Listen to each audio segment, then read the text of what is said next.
नमस्कार, माझं नाव डॉक्टर अनिरुद्ध शांताराम डोकरे आहे। मी DM नेफ्रोलॉजिस्ट आहे।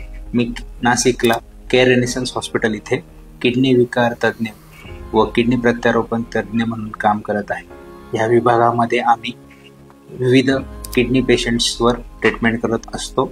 जसं एखाद्या पेशंटला तात्पुरत्या स्वरूपाचं डायलिसिस लागतं, जसं AKI, कायम स्वरूपाचे डायलिसिसचे पेशंट म्हणजे CKD पेशंट्स, ह्यामध्ये किडनी ट्रान्सप्लांट, त्याचबरोबर ज्यावेळेस एखाद्या पेशंटच्या किडनीला सूज येते त्या पेशंट्समध्ये आपण किडनी बायोप्सी करत असतो व त्याच्यावर योग्य ती ट्रीटमेंट करत असतो। आजच्या युगात जे आपण लाईफस्टाईल डिसीज म्हणतो, जसं हायपरटेन्शन किंवा उच्च रक्तदाब, डायबिटीज किंवा मधुमेह ह्यामुळे होणारे किडनीचे आजार, त्याचबरोबर किडनी स्टोन्समुळे होणारे किडनीचे प्रॉब्लेम्स, वयानुसार होणाऱ्या प्रोस्टेट ग्रंथीचे प्रॉब्लेम्स, त्याबरोबर लघवीच्या पिशवीचे आजार ज्याला आपण युरिनरी ट्रॅक इन्फेक्शन्स किंवा ब्लॅडर इश्यूज असं म्हणू शकतो, लहान मुलांमध्ये होणारे लघवीचे आजार, या सर्व गोष्टींवर आपण इथे ट्रीटमेंट करत असतो। जर या कुठल्याही आजाराबद्दल आपल्याला काही शंका असेल, काही माहिती हवी असेल किंवा या संदर्भात काही ट्रीटमेंट घ्यायची असेल